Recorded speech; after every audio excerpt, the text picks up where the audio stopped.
and the green and white upon my chest. It's such a joy for us to see, for they play football the Celtic way, with the four-leaf clover on my breast, and the green and white upon my chest.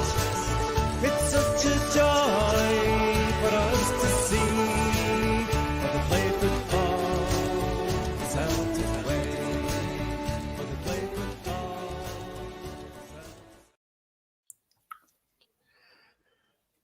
It's Friday. It's Friday focus time. Good evening, ladies and gentlemen. Welcome to the Four Leaf Clover podcast for your Friday focus show. Andy, how has it been since Wednesday night with you, my good man? Aye, it's been all right, mate. Aye, bouncing up and down the country, but something happened midweek, I'm pretty sure. I can't mind what it was. Aye, I'm sure we'll touch on it. You'll need to remind me about it, I can't. Aye, we'll touch on it later. I will definitely remind you of it, don't you worry about that. And lovely top, by the way. Lovely classical top. Very retro. Very retro, love it. How are you getting on, Paddy? How's your couple of days been, mate, since the exploits of Wednesday night? All good, Scotty. I'm starting to come around to the majority way of thinking that the result the other night was probably the best one all round. I might have been happy with a draw, but now that I've had a couple of days to sort of let it sink in, I'm delighted with the fact that Celtic and Aberdeen are both 9 points clear now. So I think that makes it even harder, piles even more pressure on them as well. So been a good couple of days, yep. Aye, it certainly has been. And I heard a lot of folk talking about it, lads, saying, a draw would be a good result. Absolute nonsense. This is what we love to see. Get it run, every single one of these. And by the way, my favourite photo from the other night was this one. What a fucking scream this was, man. Absolutely. Oh, man. They're getting trolled to death. And get it ready, man. Every single one. You see some belters, don't you, mate? You really do. You see some belters. And you're talking about as soon as the match finishes, man, you just see them all. It's just brilliant. That one was literally within minutes of the game being finished. I guess because I think it was you sent it to me, Scotty. The creativity. Literally within less than 5 minutes of the final whistle. So obviously, some of these guys they're obviously working on these while the game's still going on. Mm-hmm. The creativity of some of the fans is just unbelievable. But something else that happened, ladies and gentlemen, since Wednesday night is a new documentary has come out on YouTube. And the last I looked earlier on today, there was over 30,000 people, Andy, had viewed it already. Now, before we have a talk about it, I'm just going to let you know that probably the star of the show in it was actually Andy. Myself and Andy were on a previous podcast, and a few of the lads from that podcast got invited onto the documentary to talk about Celtic. So it was obviously a Celtic and the guys from across the city. It was a documentary about them, and Andy was in it. And I thought that Andy and another friend from ours from a previous pod, Barry Quinn, were the two guys that really spoke really well. And you can tell when you watch this podcast who the good guys are and who the bad guys are, for sure, man. It's like it stands out a mile. So I'm going to play this wee clip that Andy was in, and then I'll let Andy have a wee talk about it and just go through where it is and stuff like that, Andy, and where people can find it. So here's a wee clip for it for everybody to have a wee look at it now.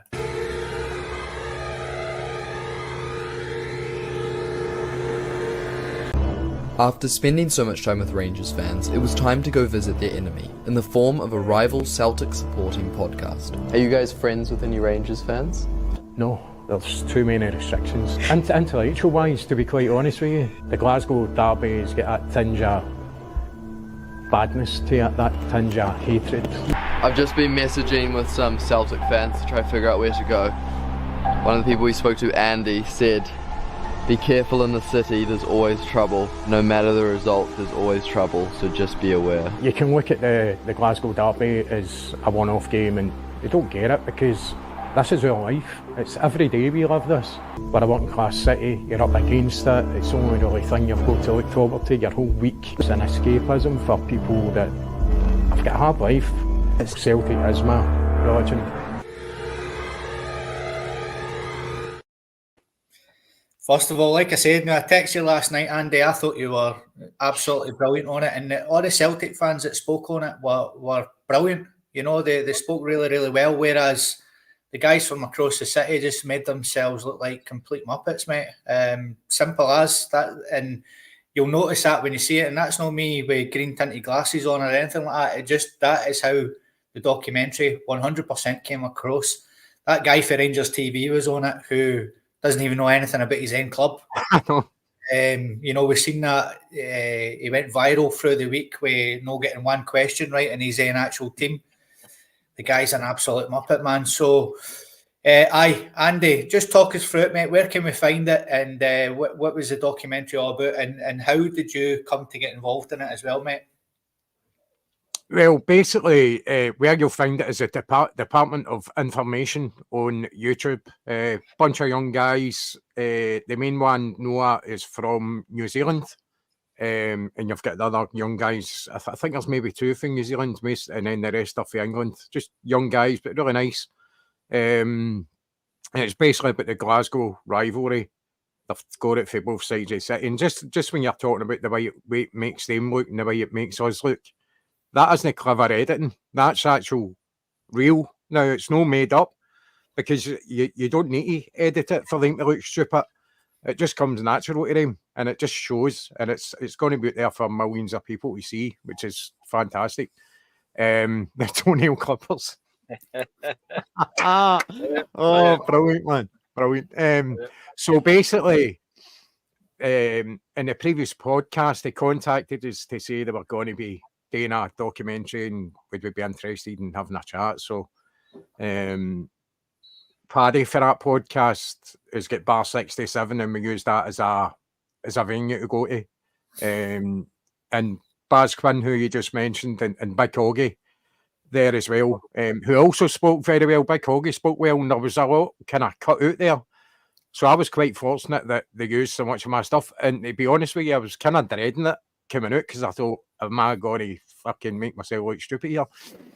Mate, you and Barry for me were a massive standout. Honestly, like you spoke, and like you said, we know Hoggy as well, who speaks very well. But yes, if they'd given him more airtime, then for sure. But just the bits that he gave you used to, I thought these were brilliant, mate. Absolutely brilliant. It was actually a really enjoyable night, because me, Baz, and my boy was there as well. Went to Gracie's for the Paddy McCourt night, so we made a night of it. So we had a fantastic night, as you probably can imagine. Being round about Baz, Mr. Absolute Positive, know what I mean? Doesn't see the bad in anything. Everything's always positive. So it was good. It was a great night, and it's actually a well made. That I can understand why it had taken so long to come out, because it spent so long making sure. Because I'm not taking credit for it in any way, but I say to him, see, if you're doing this, make sure you do it right.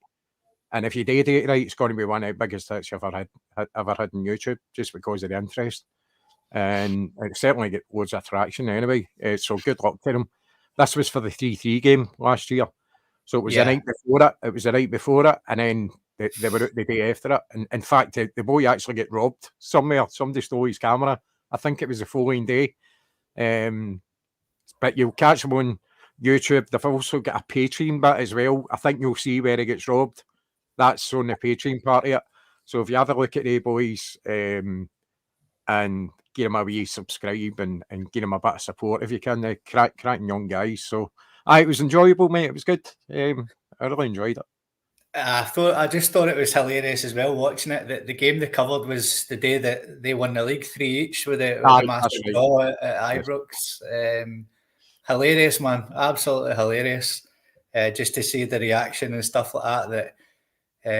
I think the main thing is that just the whole world will be laughing at them. One, because of how they reacted that day, and just they couldn't have picked worse fans to interview for that side of the city. I don't think, man. It was like To be honest, mate, you're really struggling to find a half decent one. So, you know, especially hanging about the Loudon and the Bristol Bar, you'd be well looking in the bin to get a better kind of opinion on things. They just pull the bin lid. In fact, you're probably one of them in there. Maybe that's with the community.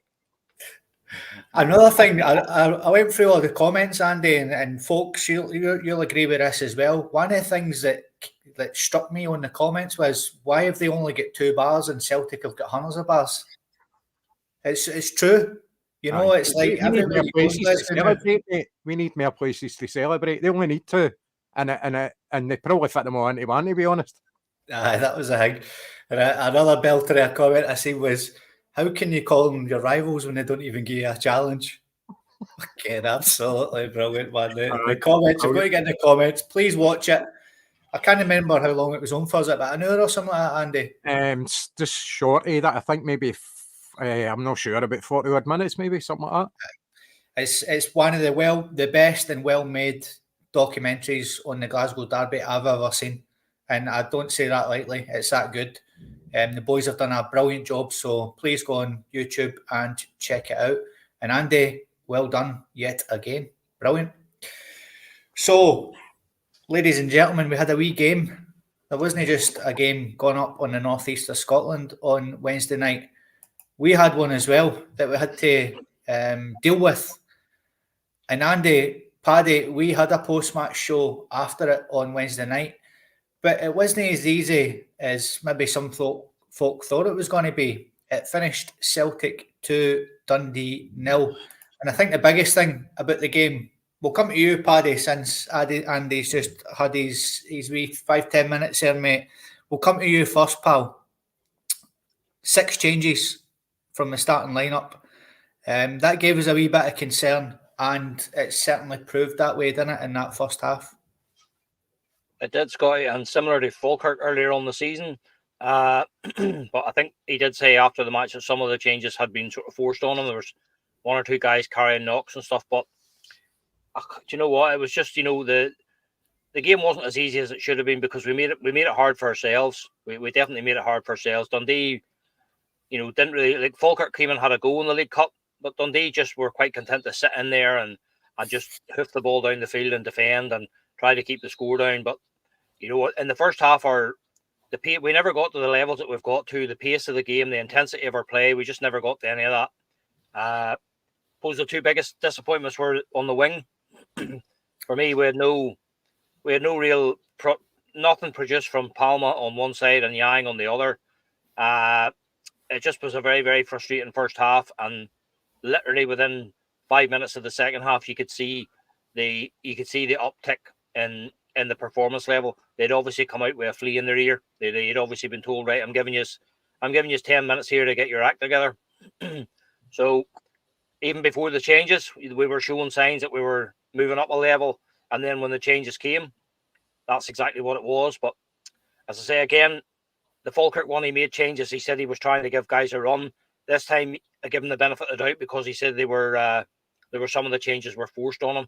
And he wanted to give the likes of McGregor and that another wee rest ahead of a big game at the weekend. So, again, the game of 2 halves, but we got the job done in the end, and it was just great being able to sit and watch the last 15 minutes of the other game, knowing that our points were in the bag, and you sit there with the pressure off, and just whatever happens. So it ended up a good night, but we did make it a more difficult game for ourselves than it ever should have been. Again, that being said, we spoke about Kyogo. If Kyogo had his shooting boots on, despite the fact that we maybe weren't firing, he could have scored twice in the first 10 minutes, very, very easily. So we made it hard for ourselves. We made it hard. Again, we had to call on Big Casper, made a brilliant save at one point as well, or we could have been actually keeping the game. Yeah, brilliant save he made, you know, but it was frustration in the first half, but much better in the second half. And, you know, in truth, we probably could have had more goals in the second half as well. We could have probably won by a few more. But on the whole, 3 good points, clean sheet. You couldn't really ask for any more. Aye, excellent analysis there, by the way, Paddy. That was brilliantly put. Andy, massive 6 changes. And like I said to Paddy, it certainly showed me. And Brendan gets criticised for his substitutions sometimes, but they certainly came to the fore and helped us out massively, especially Alistair Johnson for me, who ended up getting man of the match, and he came off the bench. That sort of tells you everything you need to know about the game. But let's just touch on the wingers quickly. Palma and Yang are never going to grab a jersey anytime soon, are they? No, and Palma knows, you know, he's had criticism before. He's had plenty more game time in his career at Celtic than what Yang has. So he knows what the levels he's got to get to any chance of taking a jersey off of anybody. Didn't really do it for me, mate. I think, you know, all the dancing feet and all the fancy stuff, and, you know, we want to see an end product, and there never really is. Once in a blue moon, you'll get something off him, and simply that's no good enough. Because you certainly don't get the effort like you get off of Maeda. You can quite easily say, aye, Maeda, you're not getting any technical ability, apart from an odd kind of worldy goal that he'll score now and again. But you get it's just such a difference in the type of players and what you get off them. Palma doesn't do enough to get a jersey off MD, and Yang has got absolutely no chance taking a jersey off MD. I mean, you've got Forrest there and Kuhn. He's got absolutely no chance, boy. I'm actually surprised that he's still about. And I made a comment about Iwata was chased out the club. And I also said at the same point that I know it's no the same position, but I'm talking about quality of player in general. But somebody did mention he's no a winger. And I knew that, but I was making a comparison to players who have been let go compared to players who have been kept quality-wise. Yeah. Just nowhere near the quality level that Iwata was. He's away down south smashing it. And you've got players in the quality of Yang who still seem to be at the club and getting chances now and again. So it's a strange one. I don't know what Brendan sees in him that he does give him that chance, rather than just farm him out, go and put him out somewhere to get game time and get somebody in a promote. I'd rather see a young player in his place. Surely we've got a young player that's better than him, surely. Yeah, well, it's something we've spoke about many, many times about our youth system. And they must be pulling their hair out, man, seeing guys like that getting a game. I understand that Brendan has to use the squad and stuff like that, and maybe he's putting these players in the shop window for other teams to come in and get them. I just hope that we get what was the young striker called that we got shorty for about 4 million there in the summer? What was his name? The South Korean lad. His name escaped me there. Sorry. You know, we get 4 million for that boy, which for me was unbelievable. You know, it's another boy that was never going to grab a jersey. So, it was disappointing to see Iwata go. I did tweet straight away as soon as he left that he's going to get player of the year in that league. You know, by a country mile. He's that good a player, and he has been. He's been scoring. He's been smashing it up down there, and we all could see that quality. But it's probably the most difficult position to get a game at Celtic is in the centre of that midfield. As we've seen, you know, so he probably was never going to get a game. But let's see what happens in January if Yang's going to be there and Palma as well. I think they could be close to getting shipped out the door. So let's just have a wee look at the league table since Wednesday night then. We've already flashed this one up here, so there's no excuse not to get it back up again. So we'll fling it up. So our nearest title challengers, who we're actually playing tomorrow, won as well. So let's just have a wee look at the league table after both our results. So after 10 games, Paddy, Celtic and Aberdeen are on 28 points. Pretty unbelievable stuff, really, from Aberdeen, matching us stride for stride. But now they are 9 points ahead of second place. What a season they're having, eh? Been some start for your man. He's come in there and he's just galvanised them. When you think, you know, this time last year, maybe even slightly longer than that, you know, when they were going from Barry Robson to Jim Goodwin and all the problems they were having, they were closer to the bottom end of the table than they were at the top. You know, the turnaround's been remarkable in them, but it just shows you if you bring in a coach who has the ability to spot a player and then the ability to organise a team, and that's the two things that he's done. Something that his counterpart the other night doesn't seem to have the ability to be able to do. Been an unbelievable turnaround for them. That being said, I wouldn't say we were cruising against them a couple of weeks ago, but it wasn't far off cruising at half time. 2-0, we were thinking, right, an early goal in the second half here, and this is game over. And, then we got sloppy and we got punished, and Aberdeen smelt blood at 2-1, so he has turned them around, and they're getting some good results and all, but something has to give tomorrow now. Something absolutely has to give. There's no draw tomorrow. A draw's not an option. The game will be played to a finish. So somebody is going to surrender their unbeaten record. So as I say, he deserves massive credit because he's got. I was listening to some of the Aberdeen guys on social media, and apparently the city is absolutely just buzzing. The stadium's rocking again. The crowds are flocking back to see it, and it's just brilliant for Aberdeen. It's brilliant for Scottish football, and I think it's brilliant for ourselves. It's a challenge that we've not had for a year or two. You're used to having the only challenge coming from the other side of the city, but it's absolutely brilliant now to see. I lived in the days when I can remember the Dundee United team giving us a real challenge, the Aberdeen team giving us a real challenge, and those were fantastic times. You had 4 teams going at the start of the season, and any one of the 4, could have won the title. So, and I see people writing them off. You know what I mean? I don't know. I don't really know. I wouldn't like to write them off just yet. They're built up ahead of steam. They're playing full of confidence. You can absolutely see the players there. They're playing for each other. And what we said before the game at Celtic Park, they're a big, strong team. They get the ball forward early, and when they get the ball into the danger area, they put it in the box. There's no flapping about with them. They absolutely go for broke. They don't play this one-touch football around the box. When they get out there up to the edge of the box, they put the ball in the box. And they've got a couple of big lads as well. Your guy Sockler scoring goals for them. The guy Keskinen's on fire on the wing. And they definitely seem to be, they're getting a tune out of guys like Andy and me talked about the other night, like Nicky Devlin. These guys, they looked as though they were journeyman players, but he's getting a tune out of some of these guys. They brought in another goalkeeper there, a big guy, and a goalkeeper looks a half-decent goalkeeper. So, they are playing with a bit of confidence. And as I say, tomorrow will be a challenge. Definitely be a big, big challenge. This is the way he'll be looking at this. This is a chance to win a trophy. This is a chance to show not only that we've made progress. You can see that with the league table, the progress we've made, but it will be nice to be embellished the start that we've made by adding the League Cup to this. So if we can beat Celtic, they'll fancy themselves. If they can beat Celtic, that's the way they'll be looking at it. So it's just great to see. I just think it's brilliant for Scotland. Sky TV, for too long, it's all been Celtic Rangers and all this. It's nice to see another club coming forward there like Aberdeen.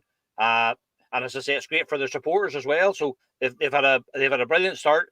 They're up there on absolute merit. There's no doubt about that. You can't say that they've looked at. They've done exactly what we've done. And I think the worrying thing for other people is it's not only the 9 points. When you look at the goal difference, like we're a considerable amount of goals in front of Aberdeen, but I think we're 19. I think we're 19 goals better off than Rangers. 19 now. That's basically worth another 3 points. That's more like another 3 points there.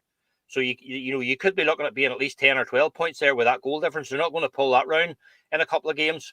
So as I said before, the league table never lies, guys. The league table doesn't lie. You can fluke a cup here and there, or you can get a result here and there, but the league table doesn't lie. So it doesn't make pretty reading for the other side of the city, but it's just brilliant for Celtic. It's brilliant for Aberdeen, and I'm really looking forward to the game tomorrow. It's going to be a belter. And Andy, is something that Paddy touched on there that I want to talk about quickly is I think per capita, we're actually the best supported league in Europe, the SPFL. And Aberdeen have actually sold out Pittodrie the last 3 games. I seen something the other day, like St Mirren are getting 6,000. All the crowds are really up in Scottish football. It's an exciting product to watch yet again. And the likes of your Aberdeens, your Dundee United, who were probably 2 of the biggest teams in Europe in the 80s, mate. They were getting to European finals and thereabouts quite regularly back then. Be great to see the days back again in Scottish football, mate, wouldn't it? Listen, I want Celtic to win at Ainton the day, but it it's really good to have it's a refreshing change for what we're used to, mate. And I agree totally with what Paddy's talking about. Back in the days with Fergie, with Aberdeen and Jim McLean with Dundee United, they're away playing Barcelona and in UEFA Cup finals and winning Cup Winners' Cups, and they were. By the way, at that time, Rangers were nowhere. Absolute garbage, by the way, when they were about, and that's nothing to do with the fact that Aberdeen were good and Dundee United were good. It just so happens aye. But the good thing is, with Aberdeen selling Miofsky, it's put a bit of cash in their pocket. Not that they've went and absolutely rattled it, but I think they've spent maybe 900 grand on one player or something, which is very unusual for Aberdeen. So the fact that they've got funds, if they can do the player trading model well, then they can certainly get better quality in, which is better for the league. It's better having more competition, or basically they've swapped places with a dead co, aren't they? They've now taken their place as our opponents. The only thing I would say about Aberdeen is they don't know what it's like losing a game yet, and how they're going to be coming back for that, because it's going to happen. They're not going to go through the season unbeaten, and it is going to happen. So it's going to be interesting to see how they react to that. But I think overall, they've done absolutely fantastic, because anybody watching that game, they're still super confident. Even though Rangers equalised, they're still super confident that Aberdeen were going to go and win that. I certainly was, because it just looked a totally different side for they were last season. Every single player was just flinging himself in front of the ball, determined to win balls. And you can see when they actually score, or they've got a good move going on, that they've got a good togetherness in that team. So the managers worked magic with the way he's managed these players. And a lot of these players aren't the big, well-known players. You know, he's picked a couple up for the market he's used to. And you get players, and I'm going to say it again, McGrath, I think he's an absolutely fantastic player, that boy. He's one that I would like, who's based in Scotland. I know he's not Scottish, but he's based in Scotland. You've got wee Armstrong at Kilmarnock. I really like him. You've got Watson at Kilmarnock, and there's a lot of good young Scottish talent. You've got Lennon Miller at Motherwell, another supreme young talent. By the way, I don't think he's going to hang about in Scotland. I think he's maybe sign him at all costs in January. I don't even think he would. I think his eyes are somewhere else, like maybe Germany or something like that, or Italy. I could see him going there. I just don't even think he's. I don't know. I don't think he's that. I think his dad's very influential in his career, and he's probably thinking, stay away from him. Not that they can afford them, but I think he'd rather see him go abroad. But I'd love to. I think he's a fantastic player and very young, talented player. You know, the thing is, they have to be careful, because we were speaking. I was speaking to a couple of Motherwell fans after the game on Sunday or the weekend, whenever we were just waiting for a ride back home, and they were saying something similar to what Andy was saying. You know, what they hear, that, you know, maybe his dad and maybe his agent is steering him away from the links with both Celtic and Rangers. Well, I was just reading the other day where since the season started, Rocco Vata and Daniel Kelly have had something like 130 minutes of football since a combined 130 minutes since they joined their respective Watford and Millwall. So, you know, this is what we said earlier on. You know, these young lads' heads are being turned by the bigger money that's on offer down in England. But, you know, it's, you know, is it gonna you know, enhance your career? You know, my thought about that, especially with Vata, was, you know, would you not be as well sitting on the bench at Celtic Park on a big European night as sitting on the bench at Watford away to some of the smaller teams there? You know, so I think that young guy Miller, I think, you know, he will be being advised, but that was kind of the vibe. The one thing, again, just to touch on Aberdeen again, is, you know, they're reaping the rewards of always having been a well-run club. They're very, they lived within their means. They never went, you know, out and spent money. They never cheated. Never cheated, you know. So they're fully merited to get the success that they're having, because they've always been a very well looked after club financially. And as I say, the one thing they did, they got one player and they were able to get 6. I think they almost got 7 million for him. and they've reinvested that in the playing squad without having blown it all. And it just shows you can sell one player, bring in 2 or 3, and you can still have a few more million in the pot there for a rainy day. And it's the guy has just turned them around. But as I say, it's now, they're getting the reward for doing things properly. It shows that if you do the thing right, and look after yourself in the way you're supposed to, and run your business the way you're meant to run, you will get the rewards. Aye, definitely, mate. And just touching on Lennon Miller there, that's exactly what I was going to say, which Ron Boy came away with. Unbelievably, the boy's actually getting made the captain on Sunday. That's how immense that he's been. He's getting the captain's armband, which is unbelievable, really, for his age. He's going to be the captain of a winning side that's going to get them into the final, mate. That is what's going to happen. I'm telling you. So what a day for the young guy. Aye, brilliant. So hopefully it's a player that we can see in the hoops in January. He's definitely a talent, and let's see. But now, ladies and gentlemen, it's all about this guy. Remember him? Derek White. So, Paddy, it is my good man.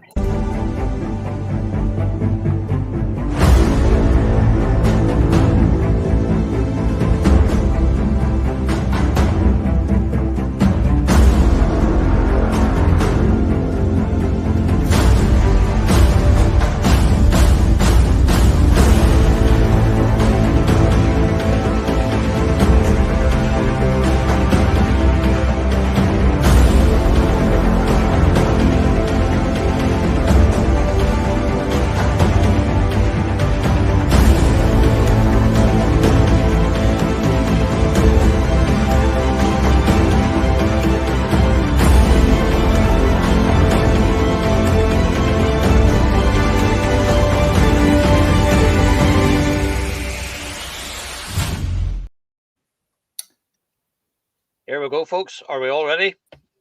Yes. Classic match. We're going to take you back a few years, just over 30 odd years ago, to September 27th, 1989. So in the days of, some of the younger people won't remember the old European Cup Winners' Cup. In those days, we had the three tournaments. You had the European Cup, the Cup Winners' Cup, and you also had the UEFA Cup. So obviously the Cup Winners' Cup was for the teams who won their national trophy. So those were the days where you could have drawn Linfield, or you could have drawn some of the other smaller teams, and the game would have been played a 2-legged affair. It was luck of the draw. There was none of this seeding business and all that. So it was for me, it was a far more exciting time, because you could have come up with somebody who you were really not expecting, or some of the smaller clubs could have landed a tie against somebody that would have made them enough money to see them through for the next 25 years.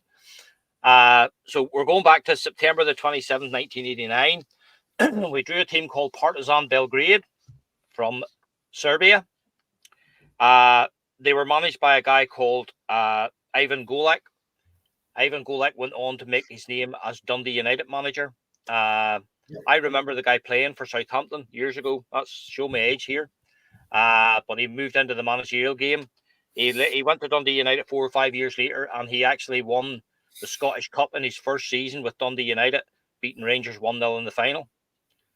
So he was manager of this Partizan Belgrade at this time. Our season hadn't got off to a very good start. We were we're in the midst of a rebuild, put it that way.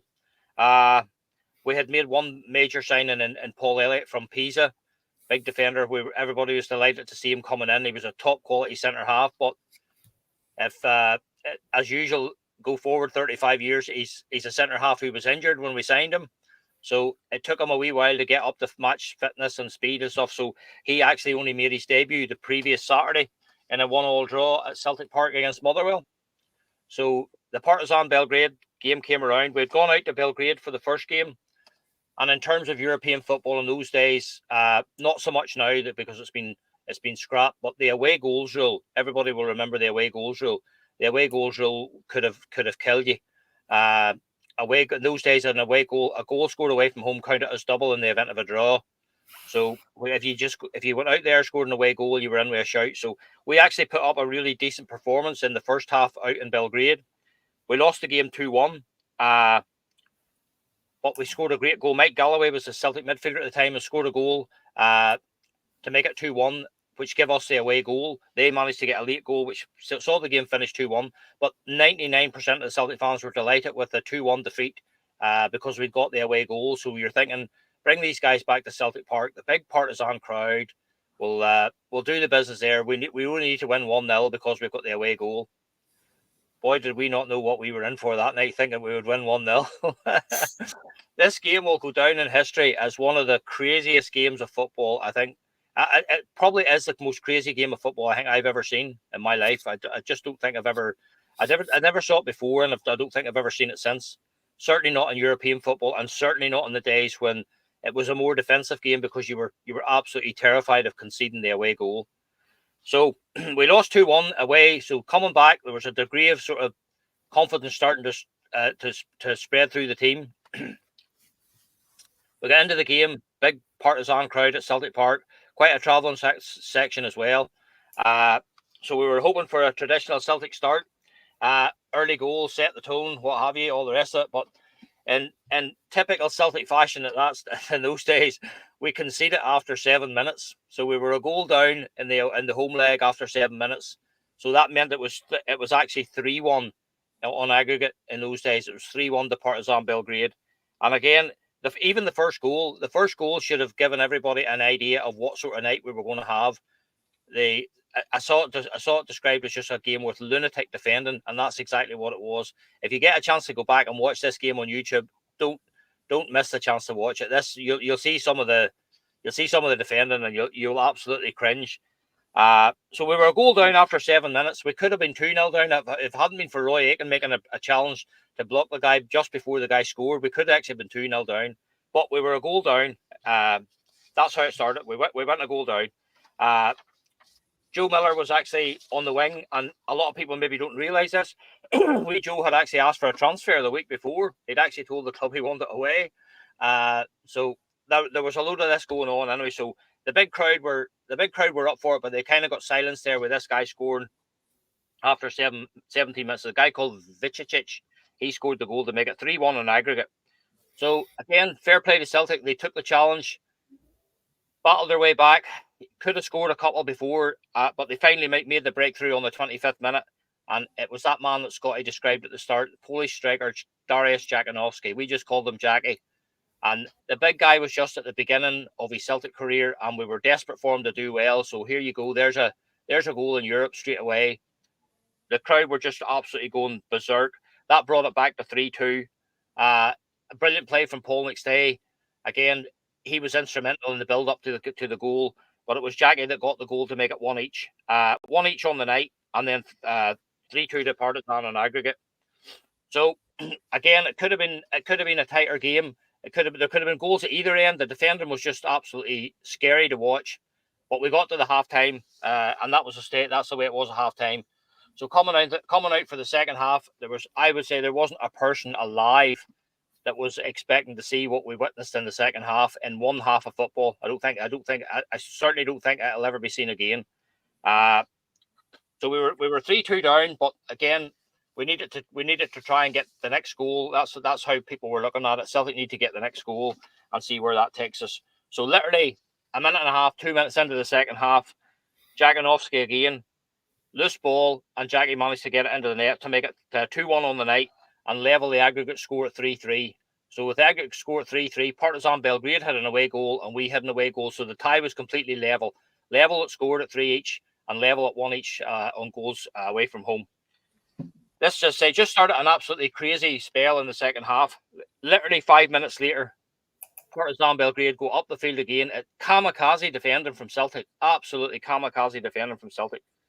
6 minutes after Jakanowski made it 2-1, Partizan Belgrade go up the field, and a guy Jurovic had the simplest of tasks just to roll the ball into the net to make it 2-2 on the night and put them back 4-3 up on aggregate. They were in the ascendancy, so now they were leading 4-3 in aggregate, and they also had 2 away goals or 1 away goal. So you had people in the stadium trying to get their pocket calculators out, trying to work out what the score was and what we needed to do. That's literally what this game was like. The other thing to add about it was this was in the era the English clubs had been banned from Europe after I think it was the Heysel disaster and stuff. They'd been banned from Europe. The English fans had been banned. So their English clubs, had been banned. So there was no English clubs in Europe.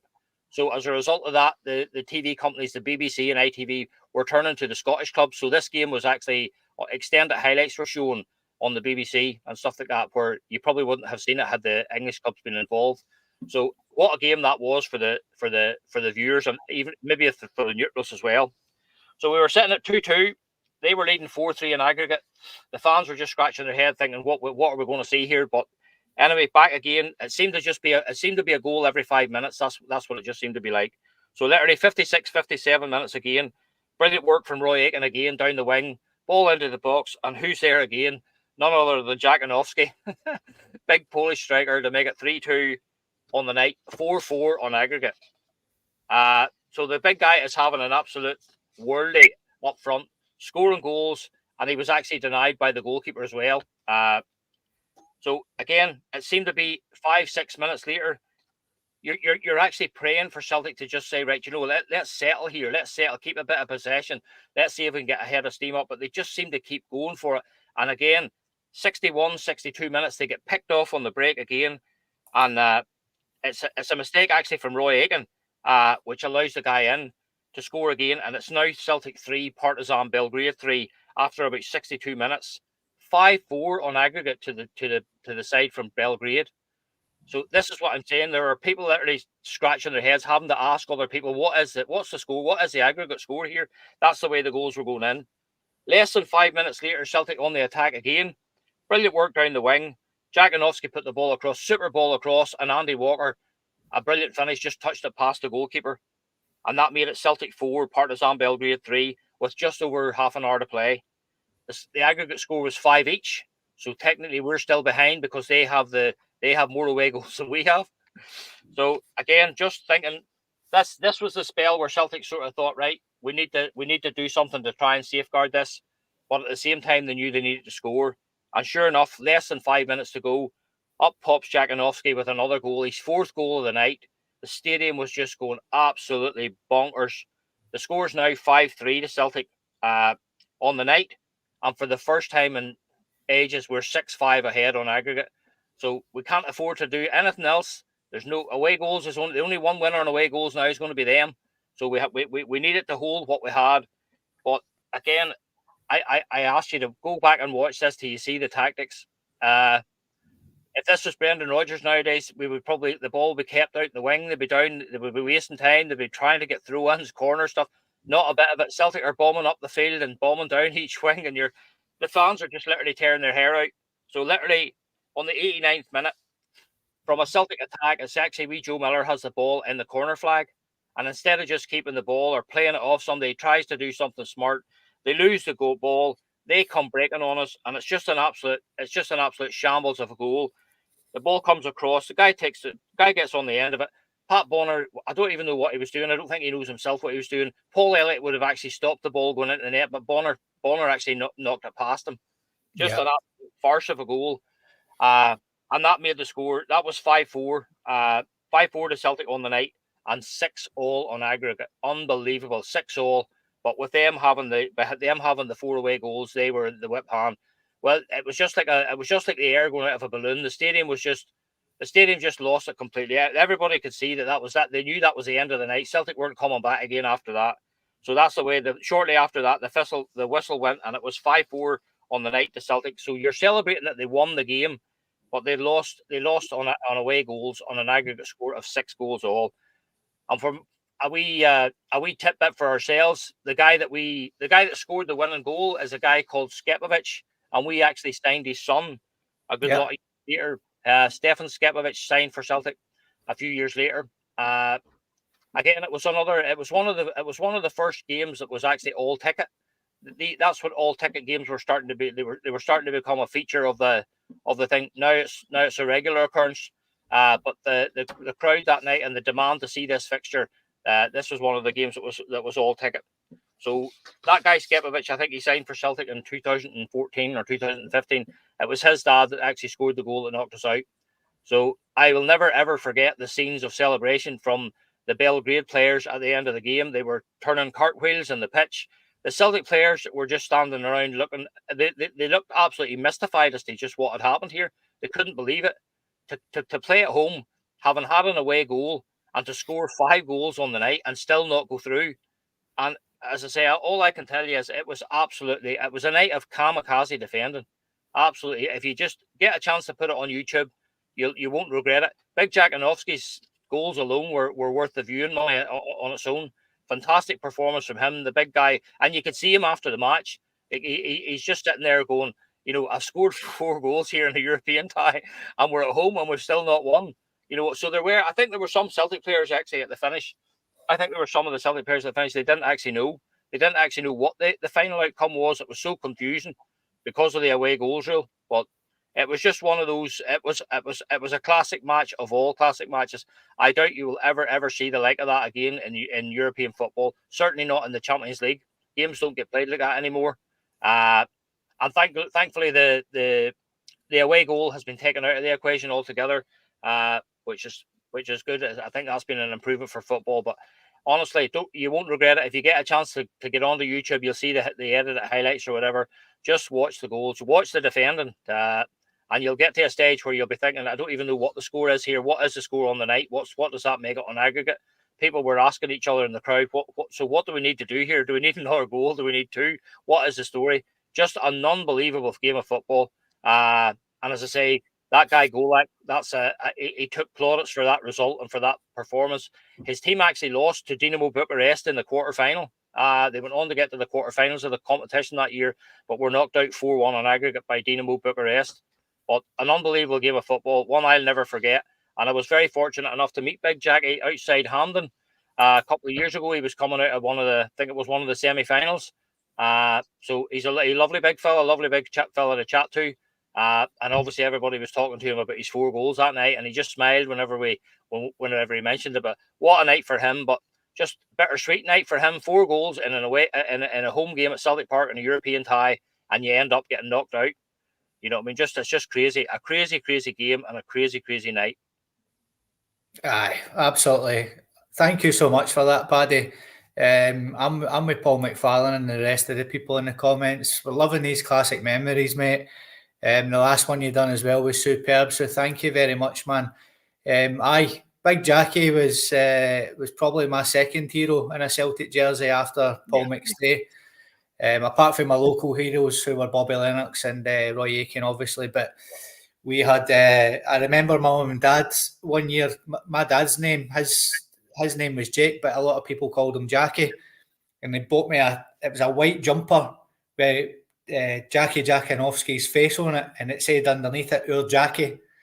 And I never had it off. I always wore it to school all the time. I would never ever take it off. I loved it. What a player, an enigma at Celtic. He was one of the sort of cult, probably the first cult figure I remember at Celtic. He was probably, when you seen him outside Hampden, he was probably got to Victoria's to see if his VIP card still worked. I think he was in Victoria's more than he was in a Celtic jersey. I think he was coming out of the Montfort. Aye. I think he had a bit of. I think that's where Arthur Boric got it for the Jackie Jackanoffski era. You know what he was? He came at a time. Just we said that before. Sometimes if you go to a club, it'll work out for you at a particular era. We just weren't. We were just at a. Do you know what we were probably at the beginning of what was about to be a dark time for us. I mean, that was the end of the Joe Miller scored the winner in the Scottish Cup final at the end of that season, the previous season, and then they're about to go on their run for 9 in a row or whatever, and it was, as I say, we had, especially at the start, we had a few barren years there, and as I say, the rivals across the city were bringing in the half of the England team, and this is what I'm saying. Celtic weren't in a position at that time to match them financially, so we were trying to go to Poland and places like that and get these gems of players, So we actually had him. We brought him and Darius Dovcik as a. That's right. Dovcik, I can remember his left foot. The guy had a wand of a left foot, an absolute wand of a left foot, but Big Jackie, I think, would have been a legend if he had been, if he had maybe been in a team along with some of the other guys that Paul McStay had played with. If he had been in a Celtic team with Frank McGarvey, George McCluskey, Tommy Burns, people like that, he might have been a legend. It's just to say, it just wasn't. It was an unfortunate time for him, and I think there was I think he liked the ladies too. I think Big Jackie liked the ladies as well. I think there was a few rumours going around about that. He was regular seen in nightclubs and what have you in Glasgow. So, but on that particular night, it's been a long, long time. I don't think I've ever seen that kind of a performance from one player in any European tie. Since that, it was just an unbelievable performance that night. And I can still remember, whenever we travelled home again, when we travelled back from the game, it was just one of those ones it was so, the emotions were just so mixed. It was such a brilliant performance. It was just such a crazy, crazy night.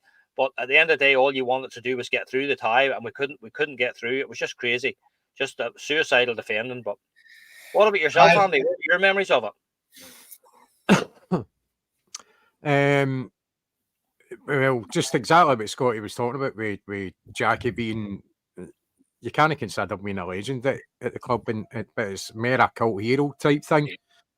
And he had that kind of stature about him. Also a very good goal scorer as well. And you made a great point about the kind of that particular time when he came into Celtic. It wasn't a great time. It was, things were going to get much worse at that point, but we weren't a great team then.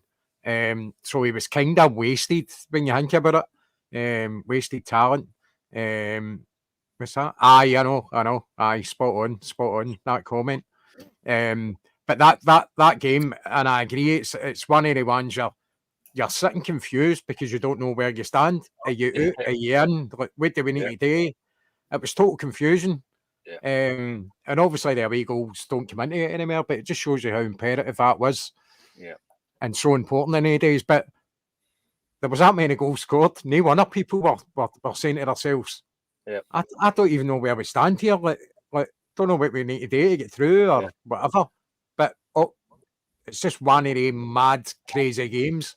And it'll be remembered. And the fact that we didn't get through, you go, what do you want to remember that for?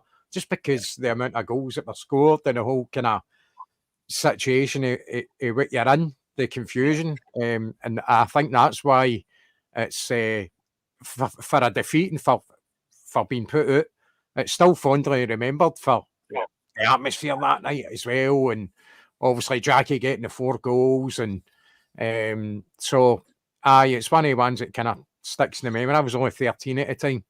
I know, you look at me and you go, how can a man that looks so young be 13-year-old in 1989? I know, but I had a hard paper round. Do you know what it was? It was up, it was down, it was up, it was down. It just was at the second half. It just seemed to be, it's just like a goal every 5 or 6 minutes, and it was just that's what it was. People, I think that's where even when they did score the final goal, the goal that made it 5-4 on the night. I know there was guys beside me who were thinking, well, does that matter? Does it matter? But sure, because we're winning 5-4, people honestly genuinely didn't, because that's a away goal thing, people genuinely had no clue.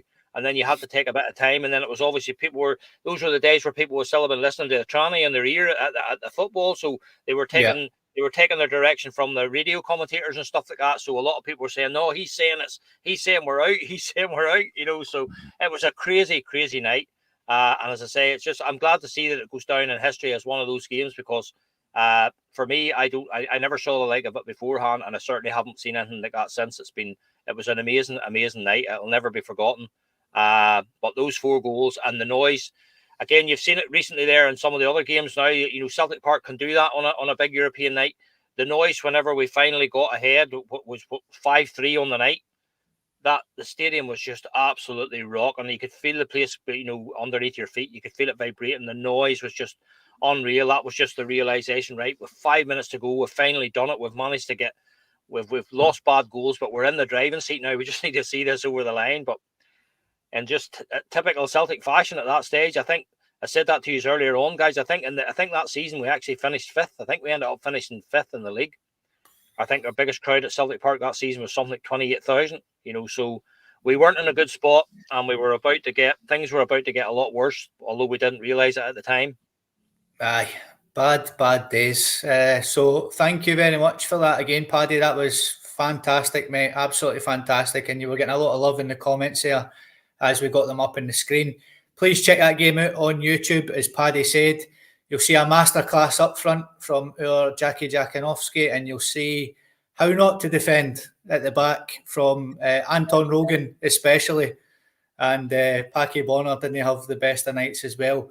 So we've got a wee bit of a surprise for you this evening. We do have a new segment, and I'm going to hand the show over now to Randy for his new segment.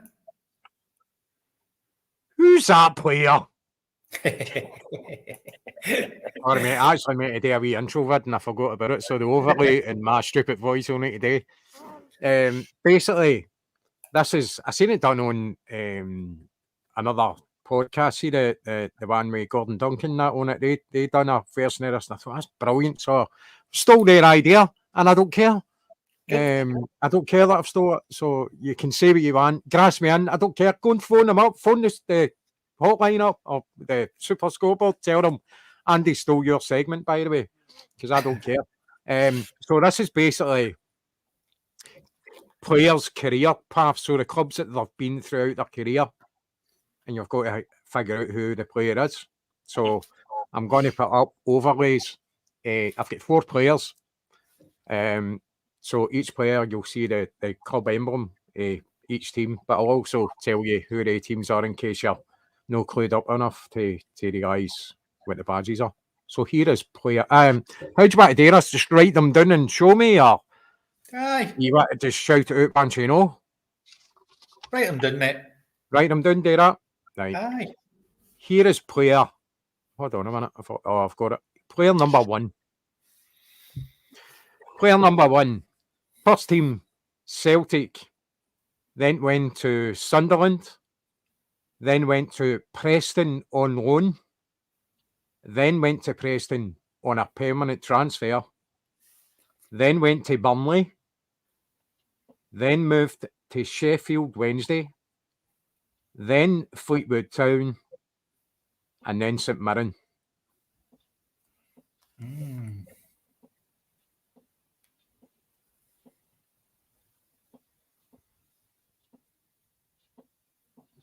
Celtic, Sunderland, Preston, Burnley, Sheffield Wednesday, Fleetwood Town, and St Mirren. I think so, aye. You need more time? No. Happy enough? I think so. Okay. Scotty, let's go with you first. I think it's somebody I spoke about on the podcast a few weeks ago who couldn't get a game for Mo Salah, and it was Ross Wallace. Ross Wallace. Is that right? Yourself, Paddy? That's who I have too, if you can see it. Put this up right. Okay, mate. And it was... You're going to kick yourself here. No way. You're correct. Well done. Well done. Very good. Here is player number 2. Started with Berwick Rangers. Went to Mansfield. Then Halifax. Hearts. Celtic. And Leicester City on loan.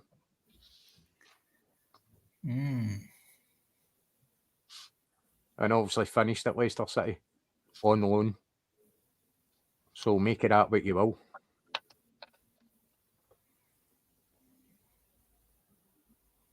Berwick, Mansfield, Halifax, Hearts, Celtic, Leicester. Fucking hell, man. I think it's because that's when he goes. Aye, go for.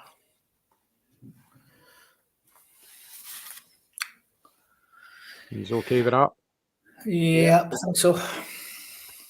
Right, let's have your answers. Paddy, let's go with you first. I went with Mike Galloway. Mike Galloway, Scotty, you? Mike Galloway. And the player is Mike Galloway. Well done. Yep. This is too easy. Going to need to up this game a wee bit. Not easy. They're not easy. Is that making it seem easy? You have to think about them.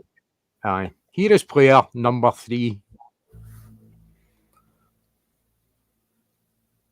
Lingby, I've got that, I think. Dundee, Celtic, and Brøndby. Yeah, I think so. Got it, I think. Got it.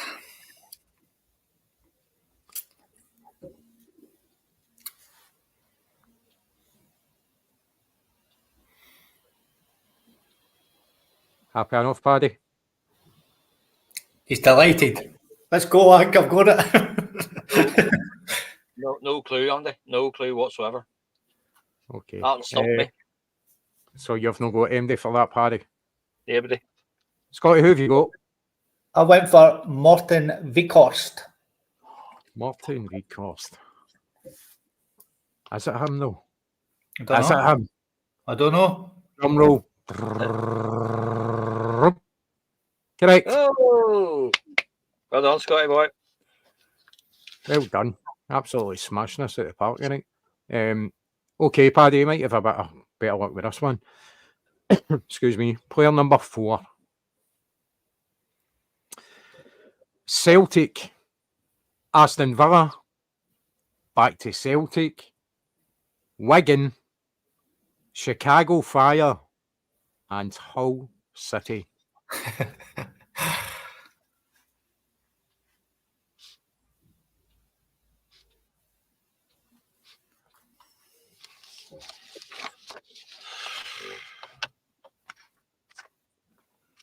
Got to be, man. Got to be. Okay, Paddy, let's go with yourself first. This is a guess. I'm going for Sean Maloney. Sean Maloney. It's just a guess. It could be somebody else who I'm thinking of, but I don't. There's Yourself, one there. Scotty, who have you got?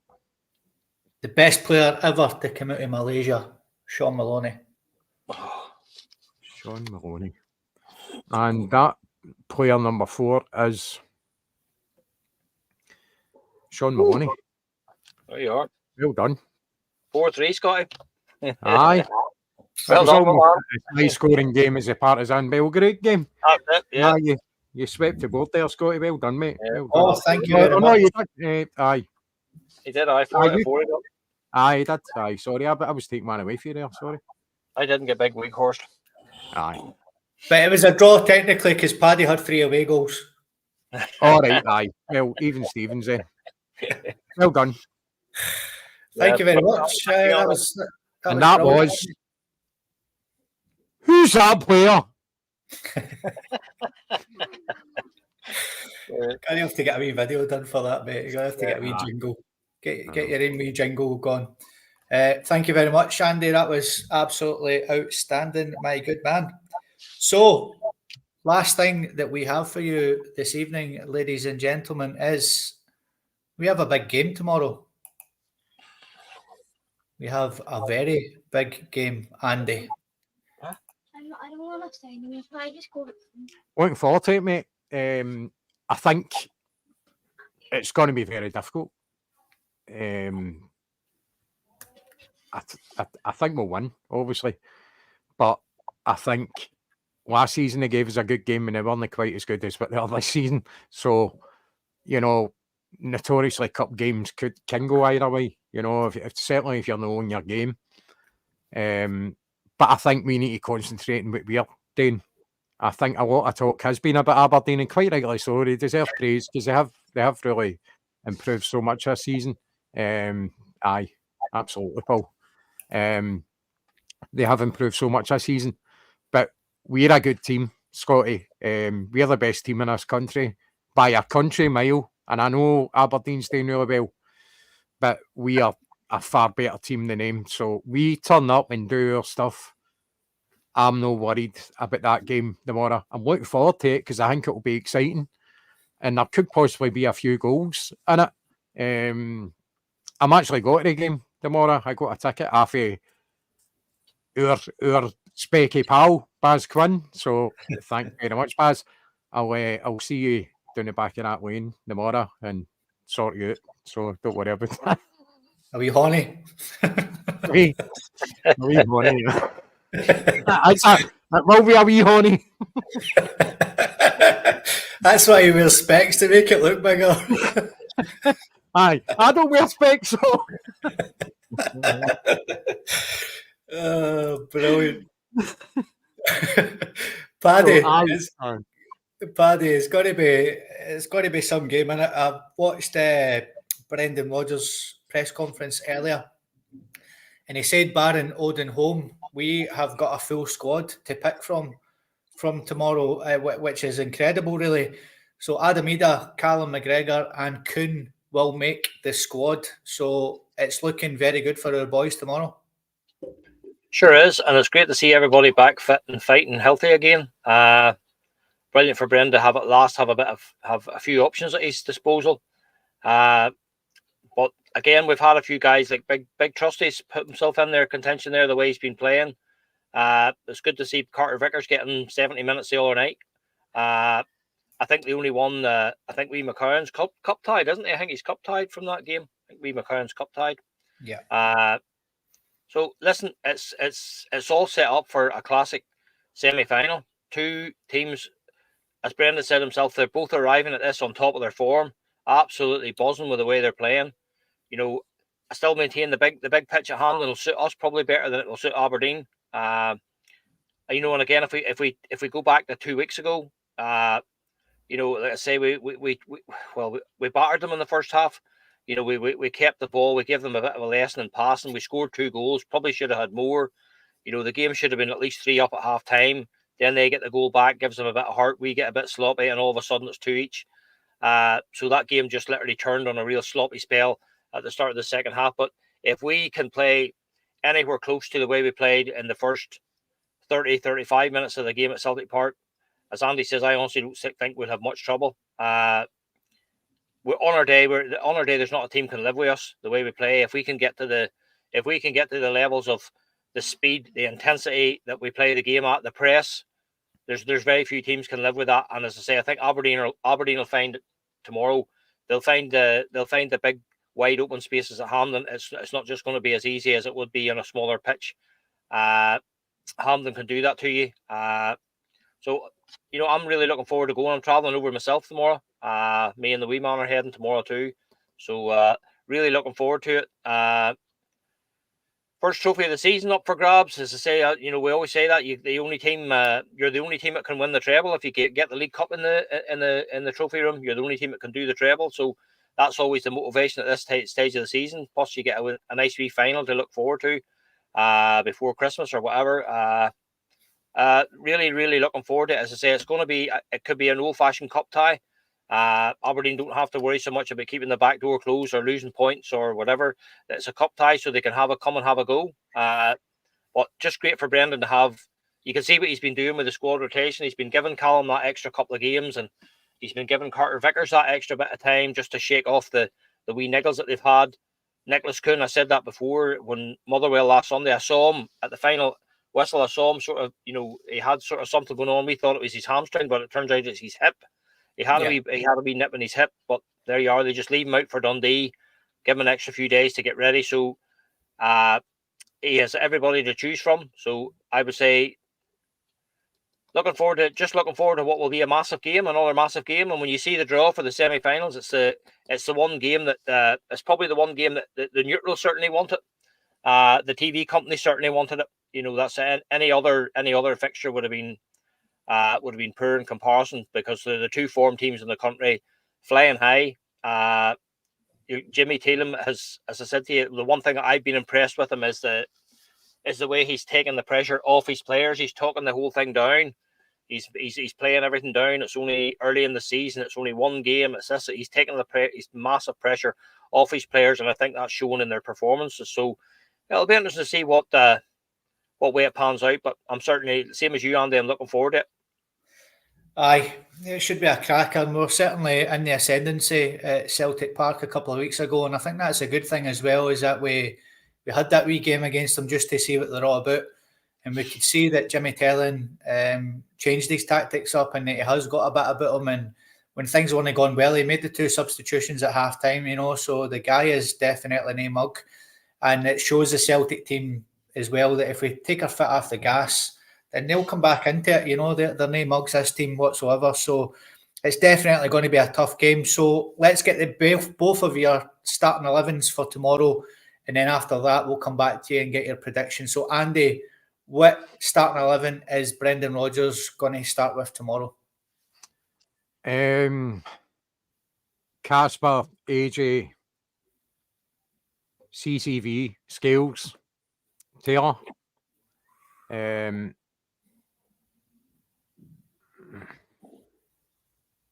McGregor, Engels,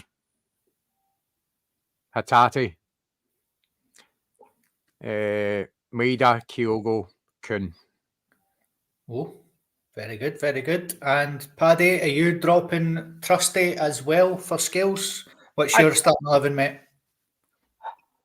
Personally, I think that's really the only choice he has to make. I think that's really the only choice. I think the rest of the team picks itself if everybody's fit. Casper Schmeichel and goals. Back four of Johnson.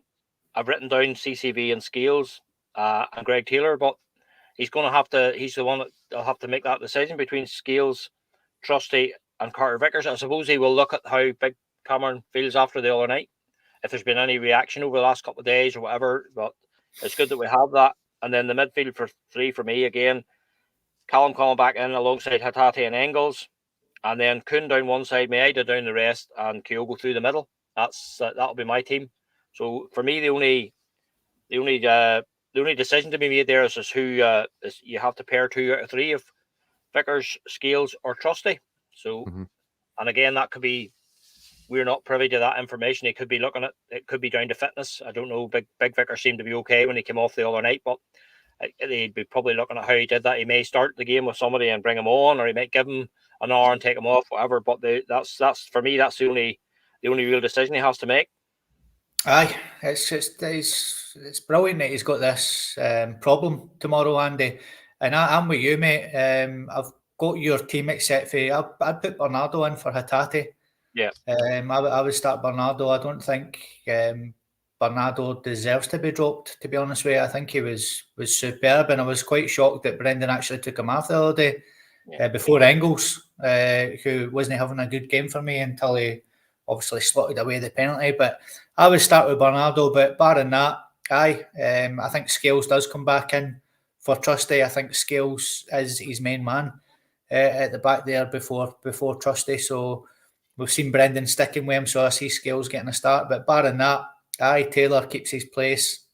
I thought he was brilliant the other day as well. And obviously AJ when he came on, I think AJ's got man of the match the past 2 games now.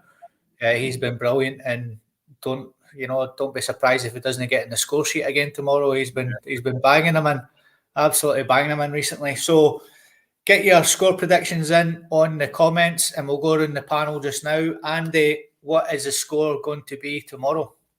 I think it's got to be 3-2 to Celtic. Fancy a few goals tomorrow. I'll say 3-2 Celtic. And you want the scorers?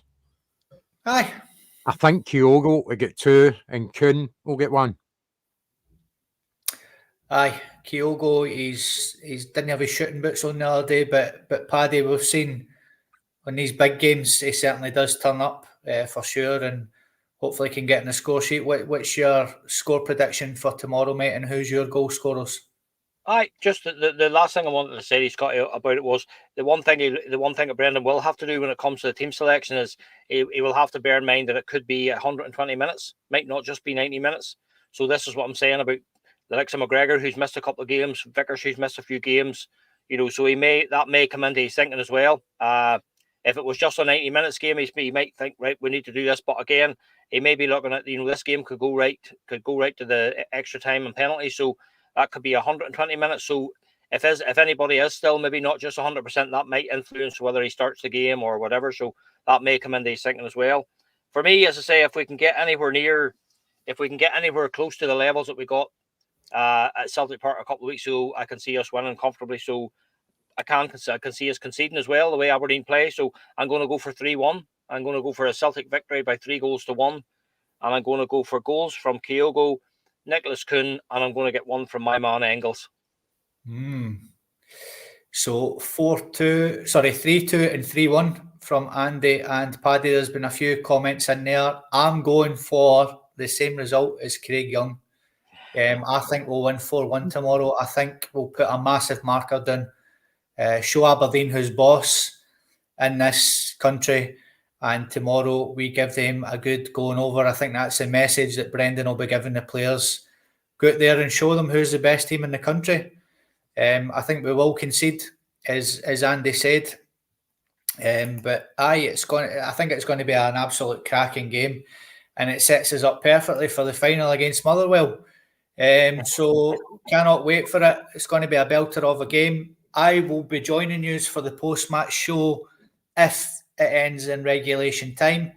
If it goes to extra time, if it goes past the 90 minutes, I unfortunately won't be able to put a post-match show on. The rest of the lads will be at the game. I'm working tomorrow night, so if it finishes within the 90 minutes, then I'll certainly be here for a post-match show. But if not, I will not be able to make it, unfortunately. So that's us, ladies and gentlemen. Thank you so much for joining us. Good luck to our boys tomorrow. And like I said, we will have a post-match show if it ends in the 90 minutes. But thank you, Andy, for your new segment, for your contribution this evening. And Paddy, your classic match, your preparation that you put into that again was there for all to see. Your Celtic knowledge is unbelievable, mate. And thank you for the young team as well for putting that game out there. They'll be going straight onto YouTube watching that, and also watching the documentary where Andy is the star of the show that he put on earlier. So make sure, if you haven't seen that, ladies and gentlemen, go on and have a look at that on YouTube. So that's us. Thank you so much. We appreciate it, and we appreciate the follows. Like, share and subscribe. Tell your pals about this podcast, and we will see you tomorrow night for the post-match show. Cheers. Hail, hail, guys. Hail, hail.